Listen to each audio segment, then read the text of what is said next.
Do you think that your daughter caused injuries to the baby? No. I don't. I can't imagine her doing that. I cannot picture her doing that. But by her own admission, she was the only adult there. And there is no way What a if baby she can fails force her a- test today?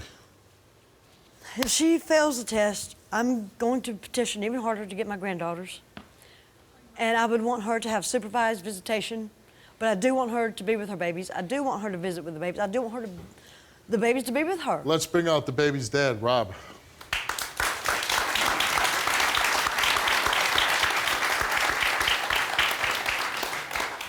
What's your thoughts about your daughter in foster care?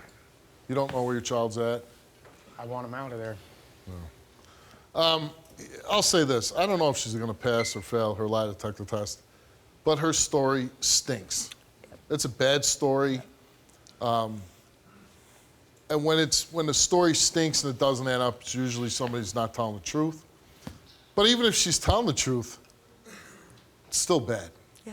And you got your kids taken away. No excuse. You got your kids taken away. You make bad choice after bad choice. Seems like you meet guys online and then you hook up with them and you have babies with them or you're traveling around with them and that's your life. You're gonna make that your daughter's life too? No. Well, it seems like you are. So is there anything else you'd like to admit to before I read your results? No. Brandy came here to take a lie detector test. We asked her, did you ever try to force feed your baby daughter? She answered no.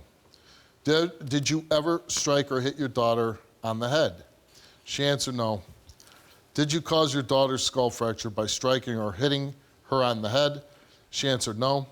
Do you know for sure who caused your daughter's skull fracture? She answered no. This is the result of 3 polygraph tests given to her, and the results are inconclusive due to medical issues. So we weren't able to get a conclusive result because you have some type of medical issues.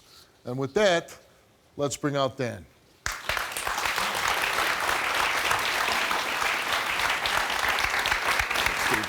How you doing, Dan? Hi, how are you?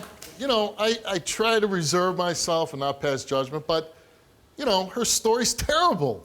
It stinks. You know, 8-month tail, oh, she bucked and hit her head on a wall. You know, or I don't know how these gums got damaged, but, you know, somebody's taking a bottle and mashing the baby in the mouth. You gave her a test 3 times. She's got some type of medical condition. We weren't able to get a conclusive result. What do you have to Correct. So thank you, Steve. So yeah, she does have a medical condition that's untreated. So unfortunately, I couldn't get a polygraph result. But as I often do, I conduct other credibility assessment tests, which are utilized by the police, by the FBI, by Child Protective Services to determine if a person is telling the truth or not. So first of all, you called it right away, Steve. The story doesn't add up. And there's an old saying, if it doesn't add up, it's usually because the truth isn't in the equation. So the story doesn't make sense. When I interviewed her, she went off on tangents, couldn't answer questions directly. She rambled, she over-explained, she puts in a lot of unimportant information. Those are all signs of deception. In conducting the FAINT, the Forensic Assessment Interview, that's a series of structured questions, almost like a polygraph with my eyes and ears, and I score it +2, -1. So there's totals that we look at there. The total for passing is 7 or higher, +7 or higher. The totals for failing is -7 or lower. She's a -15 on that test. Okay. Another thing, Steve, is she says she tickled the child, correct? And that the child's head would go towards the tickle. When I asked her to demonstrate it, and she's right-handed, right? You're right-handed, yeah? Yes. Okay. She said, if I may, Steve, she went right up the child and tickled the child here, but the fracture's here. Thank you. That's the way she was facing.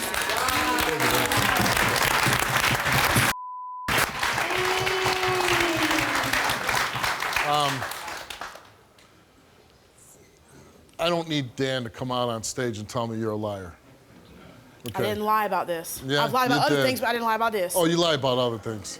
So you pick Who and hasn't choose lied? what you lie about. You show me who hasn't lied. I don't lie about my kids. I don't lie about my kids either. Yeah. But your kids have a fracture and gums injured because somebody's jamming a bottle in its mouth. That's the difference here. Your kids are with strangers, raising them right now. That's the difference. And the difference is somebody up here can tell the truth and somebody can't. It's not adding up. No, it's not. Then I what's did up? not hurt my child. So then what period. the hell happened? What That's happened? what I'm trying to figure out. Okay. Why do you gotta figure it out? You were there. You were the only You played adult the in the role, room. Brandy. There's nothing to figure That's out, it. baby. That night, I know what happened. But prior to that, I don't know if she had another injury that was not shown. Why wouldn't the doctors tell you? Well, she had an old injury and this added to it. I hope that you'll fight for custody, and you have a petition already, so at some point, hopefully one of you two gets a hold of your children, your grandchildren, and somebody could have these kids back where they belong. I hope someday you'll be in jail. And at the end of the day, you're still the Get off my stage.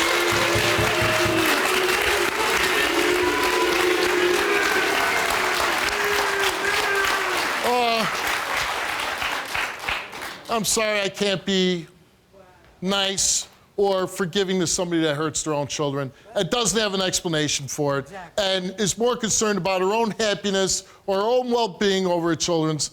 And I hope that one of you will update and let us know what happened with her, because she will end up in jail someday. Good luck to you. Good luck to you.